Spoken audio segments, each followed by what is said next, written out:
October 31st. I don't remember a lot of dates. Roger remembers dates. But I don't remember a lot of dates. But I do remember October 31st of 2016, partly because I do enjoy Halloween a lot. And secondly, because it started out like an ordinary day, and it ended up not so ordinary. So I went to one of our traditions is on Halloween is to go to the Halloween, they call it a book parade, but they dress up every child at Indian Hills and they march around. It's just hilarious. It's really free entertainment to watch that. And I got a call from my doctor, and I had some pain in my shoulder, and he said, he wants you to go get a sonogram or whatever that thing is they look inside you with. And anyway, after they peered inside, I found out I had a blood clot, and I spent the next 12 days in a hospital. It's not how I wanted to spend the beginning of November, but that's how I got to spend the beginning of November. And during that time, dozens and dozens of medical and support people came in and out of my room. And being a people observer, like I wouldn't choose to go to the hospital I'm not that, fanatical about people observing. The mall is fine. Walmart's pretty cool if you're going to watch people. But if you're in the hospital and you got to do something, then I guess it's kind of an interesting thing. And one of the biggest things I noticed was as people come in. By the way, as you know, they come in and out of your room at all kinds of times. I'd never been admitted to the hospital before this time, and I was 46 years old. I don't think once in high school, but I don't really remember it. But they did come in at strange times to like wake you up, almost to ask you if you're resting well, kind of thing. So one of the biggest things I noticed was in the nursing staff and in the nursing assistants, probably because they came in all the times. There was a big difference in not just that they came in, but how they came in. Just hang with me here for a second. I started to notice over 12 days how different nurses and doctors and other people that brought me food. I really liked those people that brought me the food. We talked a lot, and it was real nice to them, and they usually got me my food really quick because I built a relationship. It was very strategic. But I noticed it was not just who come in, but how they came in. Not just what they did, but how they were in my room. And it was obvious after a while that some people enjoyed being there, not just in my room, but as in their job, and coming in and dealing with a patient. Now, I learned pretty quick that it's a lot better to be very nice to your nursing staff, even if you're not getting the care that you received. Now, I got great care, but I noticed that now it was a small minority, that some would come in differently. And I without any judgment whatsoever, who knows what was going on in their lives and what they brought with them as they came in. But some were clearly preoccupied or didn't enjoy being there, or didn't really want to do what they were having to do or interact at all. And then there were some that came in and there was a genuine concern. They were patient, they were interactive, and would linger and didn't feel like you were interrupting their day, but they were just there differently. It was how those people were there. And I noticed that I felt different after they would leave according to how they were there. Not just that they were there. Two nurses could come in within the same hour and have a totally different impact depending on how they came in, on how they were, and what they were like. And so that experience was pretty eye-opening, as I had a lot of time to pray while I was in there. A lot of time to think, a lot of time to talk to Jesus. And as I was thinking about that this morning, I wanted to transition, because you're probably thinking, what in the world does this have to do with Christmas? We are reminded over and over again that Christmas is about Emmanuel, right? And Emmanuel means what? God with us. And I want to suggest this to you. Christmas is certainly about God being with us, but there's more to the good news than that. It really is not just that God came to be with us, but really truly how God is with us. I mean, there's a very big difference in how God could have come. I mean, can you imagine, just for a moment, can you imagine a God coming who is angry and vindictive and spiteful and vengeful? versus the God that we got. Now, we've been going through Isaiah chapter 9, and so we're going to finish that up today as we look at Isaiah chapter 9 and verse 6. You can find that in your scriptures if you want to in just a minute. But I want you to ask yourself today this question: how do you, not should you, but how do you think of God being with you?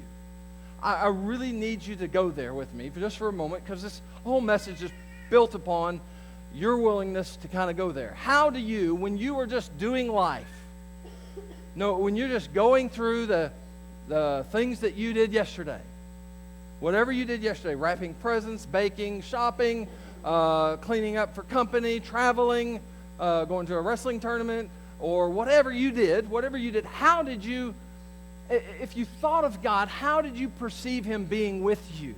Because here's what we're about. You know this, folks, but if you're new here or you're just first or second time here, I want you to know this, that we are insistent upon the fact that being a Christian is not just learning to do our lives for God, but being a follower of Jesus is learning how to do your life with God and do that together.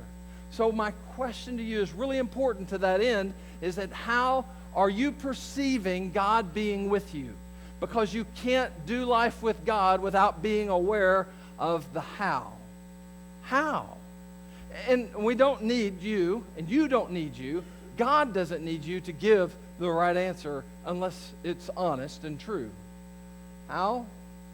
Well, the last time you thought of God being with you, how was He with you? In what way was He with you? How does He feel about you? What does He think about you? Does He enjoy you? Does He tolerate you? Is He frustrated with you? Is He angry? How? I'm asking you, if God comes to invade the reality of our lives through Emmanuel, through a baby born in a manger, how is He coming? Not just, it's a wonderful thing. It's miraculous. It's mind-blowing to think that God did come.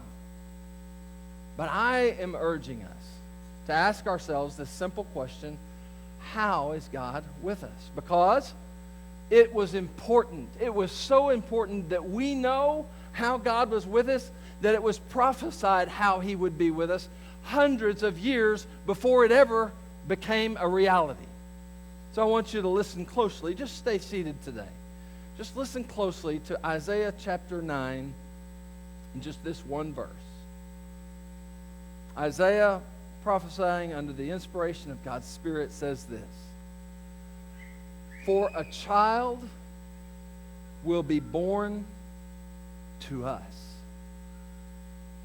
A son will be given to us.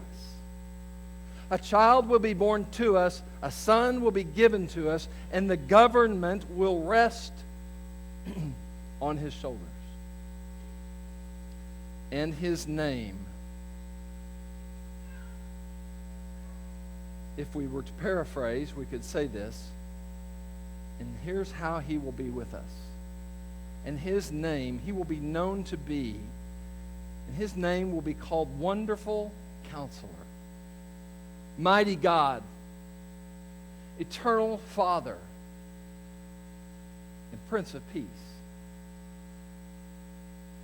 Would you pray with me? God, I need You, because I'm always, every single time, in over my head here. And I want to be there. I want to be in over my head because I want to depend on You, and I want You to speak to Your people, and I want this to be left in breathless wonder, not because I had some oratory skill, but because You invaded the space, and You spoke, and You used Your word, and You met with people, and You astounded us with the amazing reality of Your presence. And today we're asking You to give us insight again, fresh and new. How are You with us, God? Because I know that I battle this sometimes. That false narratives creep in and misjudgments of Your character and how You are. And I just forget, and I begin to assume some things that aren't true. And I'm asking You to refocus us. I'm asking You to reorient us. God, I'm begging You that there would be a great movement of Your Spirit in our midst here today at this very time, that would be tangible. It would be undeniable, that we would be gripped with how You have come, the posture You've taken, the attitude that You've assumed. It's amazing and brilliant and mind-blowing. And we need Your Spirit. to reach deep, deep into our soul to communicate this. So I trust you to do it today. I really do, God. In the mighty name of Jesus, I pray. Amen. So Isaiah is speaking or describing God's movement toward us. I've heard this. Christianity really is unique in that, because in our story, in the narrative of Christianity, and the truth and the historicity of it is that God moves to us. Every other religion is people try to move towards God. If you want to differentiate Christianity from everything else, that's the bottom line, is that our God comes to us. He moves to us. Not because he is beneath us, but because he is entirely sovereign, entirely perfect in his love, entirely omniscient, all-powerful, everything, and he knows our inability to get to him. So he comes to us, and we are knowing that. We have come to know that through Jesus' birth, and we are embracing that at Christmas, the truth and the story of Emmanuel. So this phrase that God moves towards, the phrase that speak of a child, as Isaiah says, a child is born to us. Interesting wording, right? We don't say that really in our language today. Oh, a child was born to me. But I think it's unique. And then he says a son is given to us. A son will be given to us. God, think of this. The son, this child is Jesus. Jesus is God. God's saying, I'm going to give myself to you. I'm going to give myself to you. I'm going to come to you to be with you, and in so doing, I am going to give myself for your good. I would love to stand here and say, well, I've been in seminary, I've been pastoring for a quarter of a century. Jeez, that sounds like a long time. A quarter of a century. And I'm still lost. I'm still lost at that one notion that God would bend that low, that God would come to me. And I still get it mixed up, right? I still scramble around sometimes when I mess up, when I get disoriented, or I'm in pain, or I'm confused, or I'm sad, and I try to scramble around and try to reach to God, and I always fail. And Christmas reorients me. It reminds me that God has started it this way and insists on it staying this way, that he comes to me, that I have to be open, that I receive him, that I open myself to him, but he has been given to us. He has given himself to us. He came to be not only present, but to be with you. But how? How? So I asked you that question earlier, and I'm going to ask it again. How do you imagine, how do you envision, how do you think of God being with you? Because if we were just to be honest and we could peel back the curtains, like if we could read word bubbles above everybody's head, and we just had no ability to hide or posture or pretend or fake it, there would be all kinds of things that God is angry with me. God is frustrated with me. God is disappointed. God is distant. God is unconcerned. I'm not on his radar, or a jillion other things. So his being with you in those manners is very, very different. Listen, I had one nurse that came into the room, and I enjoyed, you lay there a lot with not a lot to do, and there's only so much TV and apple pie you can eat. I really did have a fond experience with apple pie in the hospital. And one of the nurses came in. Kelly was with me. And she came in. She was a charge nurse. And she literally sat down. I think she stayed probably 30 minutes. And we got to know her. Now, to be real honest, she was probably a lot more intrigued with Kelly than with me. I understand that part. But it was enjoyable to watch and be, there was just this sense of this nurse enjoying us. I wasn't just a patient. I wasn't just a job. But there was this, she even said, I think, she said something like, well, I really enjoy coming in here. And I noticed that she really did only come in when Kelly was there. So, I picked all of it. But it was still, I'll take what I can get. But there was another nurse, really just one, honestly, who came in, who wouldn't make eye contact with me. Who just came to the IV thing, punched the buttons, changed the bag, checked the needle, looked at my chart, made no small talk, and would leave. And that experience, how she was with me, was very different than how this other nurse was with us. And I'm talking about how they, not just their presence, they were both very capable medical providers. But how? And I'm asking you to go into this realm of awareness because it's important. It's happening in your life, whether you're cognizant of it or not. You have a perception of how God is with you. And there is no doubt in this room, no doubt whatsoever, that some of you are struggling greatly to fake it, like you're excited about Christmas. Oh, you might be excited about the traditions and the family and the food and all the festivities. But when we start talking about Emmanuel, God is with us, that might strike a different chord with you. That might strike the chord of, I should be excited, but I'm not. That should mean something to me, but it really doesn't. And if you go deeper, you would envision a God with a very stern or stoic or disinterested look on his face, that he is with you, but he doesn't really want to be, that he is with you, but that's not a good news thing, that he's with you in some ways that, listen to me, in some ways that are not true. So let's rewrite the narrative today. Let's do something together that would be powerful if we'll go there. Like, remember this. We haven't asked you to gather here at Covenant just so we can dazzle you. I mean, truly, God has gifted us with some really gifted musicians. But they're not here to just entertain you. They're not here to sing those songs so we'll go, yay, they're good, or, ooh, I like singing. We're here to meet with and be in the midst of and experience the very presence of God together. I'm not here to teach you and preach to you so that I can justify a paycheck. That's not why I'm here. That's not what I'm doing here today. I'm not trying to say, hey, if I preach really good or within a certain time frame, or if I am funny or if I'm deep, that people will admire or respect or appreciate. That's not why I'm here. I'm not up here for that. We're here together. We are together doing this together to learn how to do life with God. And Christmas is such a huge central part of what that's about, because God came to us, and how he came is so important. So let's look at it. Here's what it says. It says the government will rest on his shoulders. Now he's talking about how God is with us. I do want to say this real quick. I want to back up and just say this. God has never before and never will place a condition. We're going to see this. Never going to place a condition on his perfect love for us and his willingness to do what is truly best for you.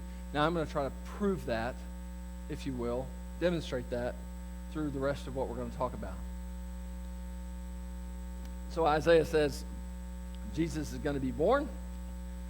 The Son of God is going to be born to us, given to us. God's going to give himself to us. And as he comes, here's how he's going to do it. The government will rest on his shoulders. Now, when you hear government, you probably start thinking of Congress. You probably start thinking of laws and all the beautiful news that's going on right now, and so uplifting, makes you so proud to be an American.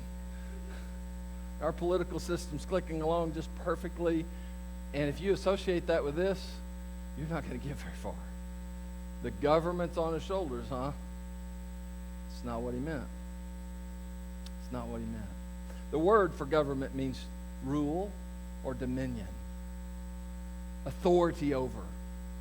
He was saying that. He's saying when Jesus is born, the Son of God is born, the Son's given to us, he will have rule and dominion will be upon his shoulders. And it really does speak of a kingly robe. There's a lot of imagery here as he's draped with rule and authority. And they would have heard this as the kinging of the crowning of a king and the statesmanship of a king, as they're wrapped in the robe of dominion and authority. So this God comes like this. He's going to assume authority. Not assume it, he has it. But he is going to rule with it. He will come with dominion over all.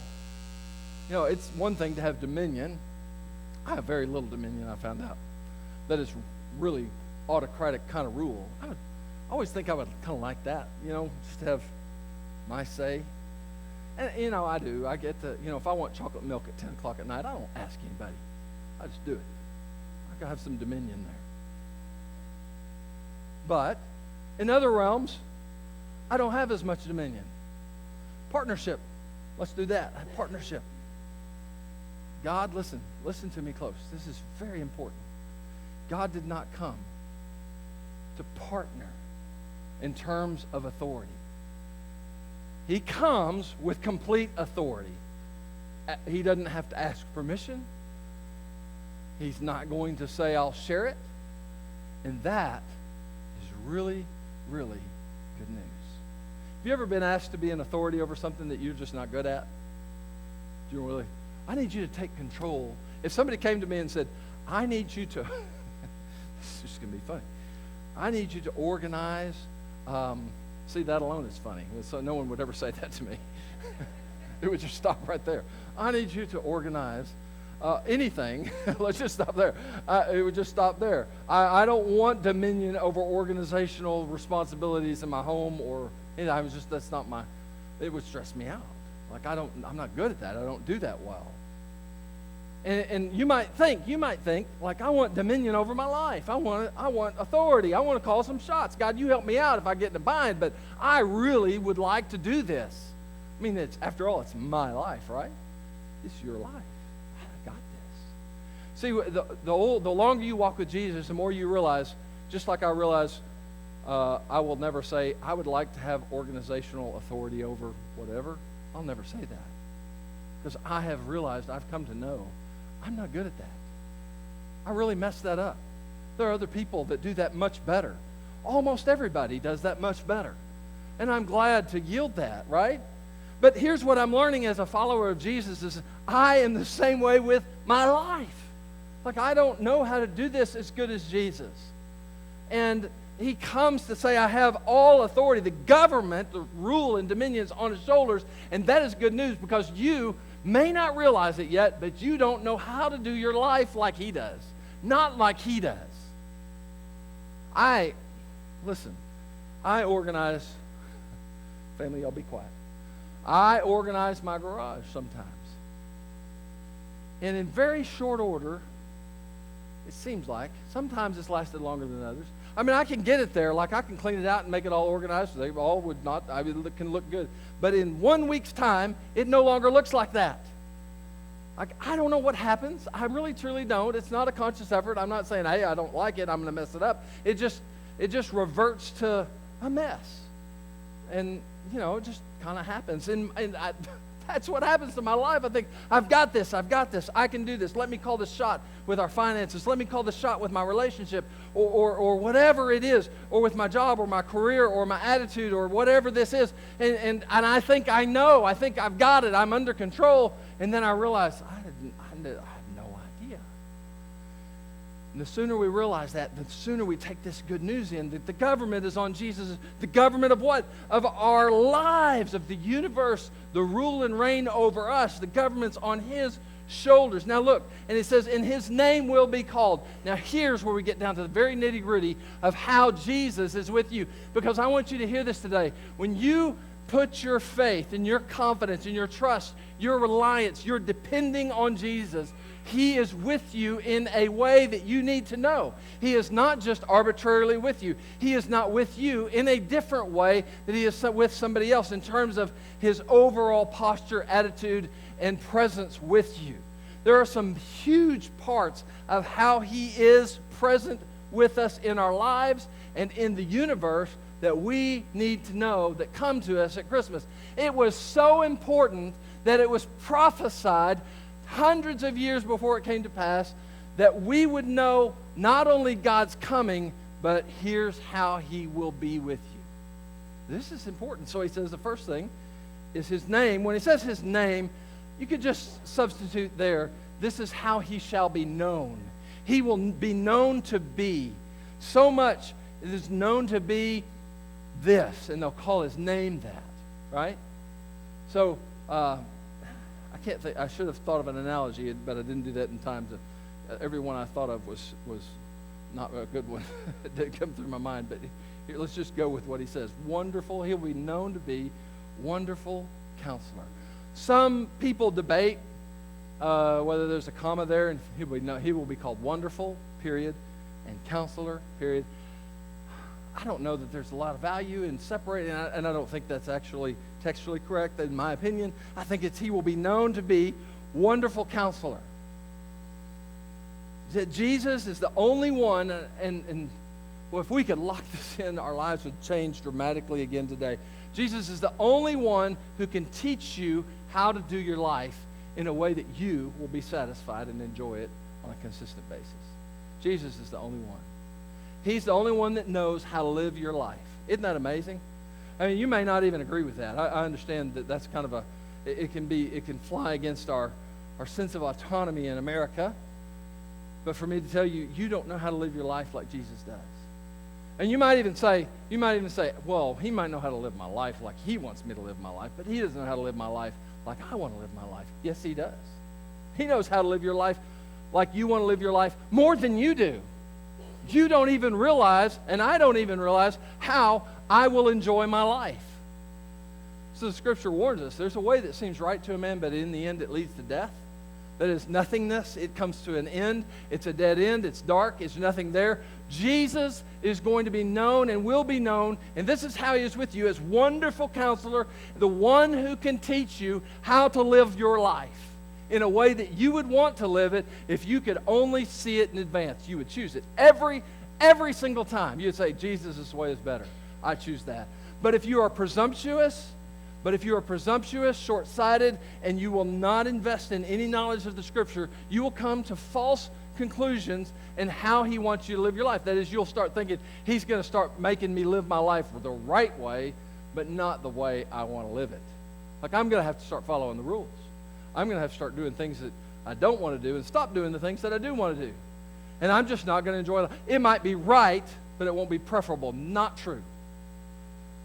It will be right, it will be beautiful, and it will be preferable. But you're going to have to trust him, because he doesn't paint a picture and say, here's what it's going to be like. Not in detail. You're just going to have to trust that that's how he's with you. When Jesus is doing course correction in your life, it's not just because he wants you to be morally superior. It's because he knows the good and beautiful life that you were made to live, and he knows how you can do that. And he'll let you, and he'll show you, because he is known to be Wonderful Counselor. But he's also, says, to be our mighty God. That is, he is all-powerful. We don't know of anything or anybody who is all-powerful except God, because there is no limit to his capability. And we're not just talking authority. He has that too. But his power, his capability, his ability to do what he wanted to do. I have to use a wrestling illustration. I just do, because I spent 12 hours in the gym yesterday. And I'm not complaining at all. I'm just saying I did. So the last match, second to last match on our team, I talked to our coach beforehand. He said, we just got to win one of these last 3 matches, and we've got it locked up. The tournament we'll win the tournament. And I was like, I just knew our 195-pound guy is number 1 guy in the state, and he's just hard to beat. I almost call him. I was like, well, you got one of them. And we both knew who we were talking about. He goes, I don't know, he's wrestling somebody that's really good. So we would get to that match, and I'm kind of nervous. Not real nervous, just kind of nervous. And our 195-pound guy just destroys him. I mean, he pins him in the first period, but he just played with him until then.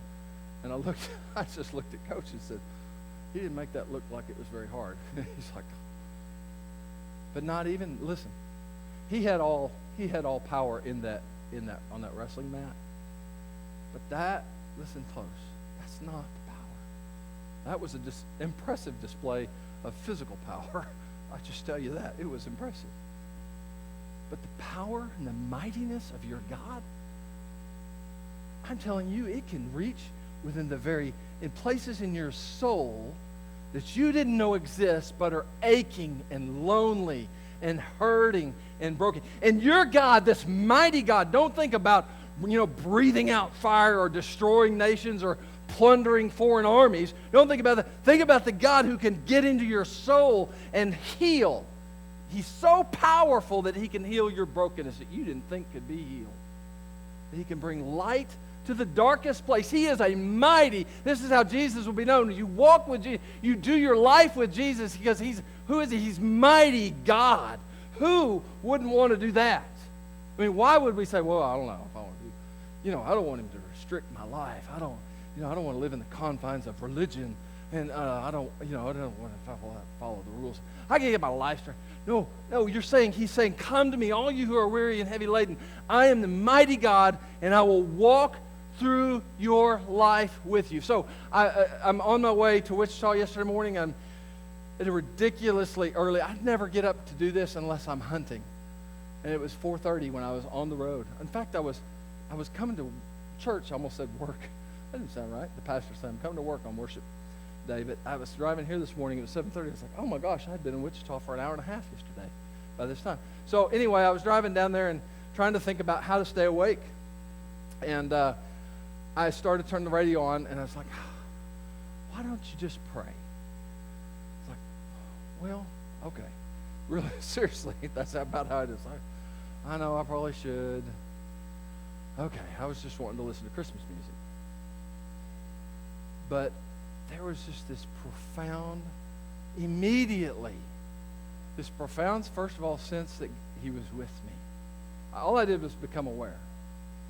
And then I became aware as I sat there and just kind of listened and just tried to hear and perceive God, that he wasn't there.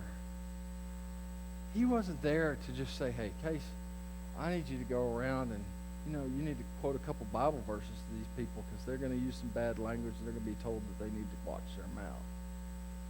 Or you're going to have to tell them about, now you go wrestle, but you be nice like Jesus. Or that's not, it was, here, this is true. This is just going to sound a little weird to you maybe.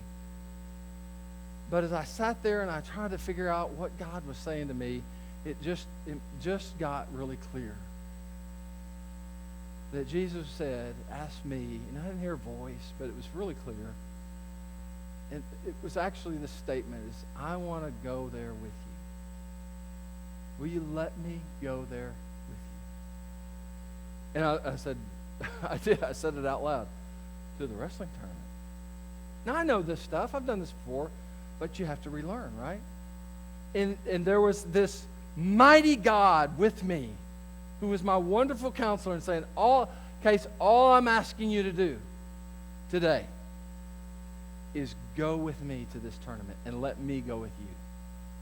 Now, if I didn't know how Jesus would be with me, I would have rejected that plan because it would have been a not as fun of experience. There was a time in my life that if I'm sitting next to people who started cussing or using bad words, I would have left. I would have said, I can't be around that. My ears are burning, and that's unholy. But I sat there yesterday among people who did not know Jesus. Some did, some clearly, but some didn't. And I was aware that I am sitting that Jesus is with me, and he is the agency of power and authority that helps move his kingdom towards other people. He was that mighty. He can be with you and dry your tears or allow you to feel the pain and not feel like you're suffocating and dying, and find hope when life is falling apart. He is a wonderful counselor, and he truly is a mighty God, and so powerful that he can reach the deepest recesses of your heart. And then he says that he will be with us as an eternal Father. And I get this. I understand that not everybody has or had a good father, or that their father. And my dad wasn't by any stretch of the imagination perfect for many, many years. He's never perfect, but wasn't the model father for a long time. But in his later years in life, in 50s and 60s, he became a tremendous father to me. And I'm so thankful for that, because I got to know what a good father felt like. I mean, all through my young life, he did things that were good parenting. He spent time with me, and he clearly taught me the joy and the love of the outdoors, right? But we spent hours in a John boat fishing on the city lakes at Wolf City. We walked down railroad tracks to old wooden duck blinds together. We walked through fields and gullies and pastures, dove hunting and quail hunting together. We spent a lot of time together, and I know the care. I know the care of a father. I know what it's like to feel safe, protected, and loved. And you might not. I understand that. You may not get that from an earthly perspective, but do not let that back you away from experiencing that with Jesus. Because you didn't get it with your earthly dad doesn't mean it's not possible to get with Jesus, because he wants to be, and this is there is no diminishment of the role of a mother in this at all, but he wants to be your eternal Father, the perfect forever Father, perfectly loved, guided, cared for, and present. Most of all, present. You know, the term absentee father is really an oxymoron, because at the heart of being a father is presence. His fathering really is a verb, and he is Jesus, eternal Father. That's good news. And the last thing he's described as is the Prince of Peace. I don't know about you, but peace is perhaps one of my favorite feelings. I love peace. Just calm and peace. I really do. But peace in my circumstances is very different than peace inside of me. And Christmas is not, if we're real honest, the way we do it, it's not real conducive to peace, right? I mean, it can be so busy and so chaotic and so stressful. Just managing calendars alone, which I don't do. Thank you, Kelly. I don't. It's just, I don't know. This is not the time for peace, although we're celebrating the birth of the Prince of Peace. So how do you experience peace? How do you get that? Because you are not going to fix your circumstances. But I'm telling you what, if you could just linger with, if you could do life today, just the remainder of the day, truly with Jesus, with you, if you could become aware of that, guess who offers peace? Jesus said it. My peace I leave with you. My peace I give to you. And he says it's a peace that surpasses, goes beyond your understanding. It's not logical peace. It's the kind of peace that only the prince, that's a really cool term, by the way, highest ruler is what it means, only the prince of all peace could give you. So Christmas is the story of a great light penetrating the darkness, and then in that we have the coming of God to us, God giving himself to us. The light of the world has come to be with us in the manner that we just looked at, and to prove once and for all that God is not just with you, but he's for you. He is for your good. And so that question I would have you think deeply about. Do you know in a significant way that God has come to us because God is for us? Don't give the answer that you think is right. Ask yourself the question and answer it honestly. How do you perceive, how do you think of God being with you? And so here's your takeaway. Here's what I want you to do. I want you to make the time, put the energy out. I really do. I'm asking you to do this. Find 5 minutes to write down 2 or 3 ways in which you feel like God is often with you. Whether you know they're wrong or not. Just write them down and then just compare them to this list. The Wonderful Counselor, Mighty God, Eternal Father, and Prince of Peace. Just put those 2 and then ask God. Here's all you got to do. Ask God to make it clear and real to you how he is real. Awareness of your false narrative is about 90% of the battle. The other 10% is going to God with it and saying, God, would you, God, clear this up and get it straight in my life? Because I'm going to ask you, do you sense in your heart of hearts, I mean deep, deep in your soul, that the coming of Jesus as the light of the world really is undeniable proof, evidence once and for all that God delights. He does in you. He delights in you. And you may not have felt that way in a long time. My prayer for you, my prayer for us, is that you would taste and see that the Lord is good. And in that goodness, in the mystery of it all, that when he's with you, he's glad to be with you. He really, truly enjoys and loves your company. You can't mess it up. He'll keep guiding. He'll keep correcting. He'll keep teaching. He'll keep loving. He never changes his posture. He loves you deeply. And let's celebrate that this Christmas. Pray with me.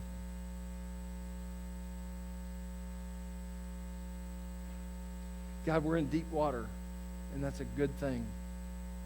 It's a good thing. It makes us slow down. And not be so self-reliant, not so presumptuous, assuming that we know.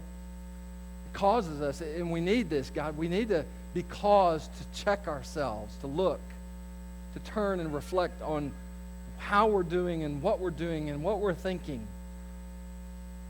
Because we're being pressed in, God. We're being pressed on every side by culture and society. It's not aimed at helping us do our lives with you. But your word is helping us. Your word is illuminating. It's transformational. It's powerful. And all we've seen this morning, all we've looked at, God, and you've shown us, is how Jesus has come to be with us. And I pray that's revelatory for some of us, that we'd get it for the very, very first time, just exactly how you truly are with us. That you're not here in a frustrated, disappointed, angry, short-tempered posture. You're not aloof, you're not distant, you're not uncaring, you're everything but. You truly are tender and merciful, long-suffering, patient, kind, gracious, good, and loving. God, that's how you've come. And we celebrate the birth of Jesus because that is you. That's you giving yourself to us, coming to be with us because you are eternally for us. And that is the gospel's story. Oh, God, thank you. Would you help us? Help us to lock in. You change the trajectory so that it doesn't change back, that we can do our lives better and better and better with you as we lock arms with each other to do that for the great benefit and good of this world.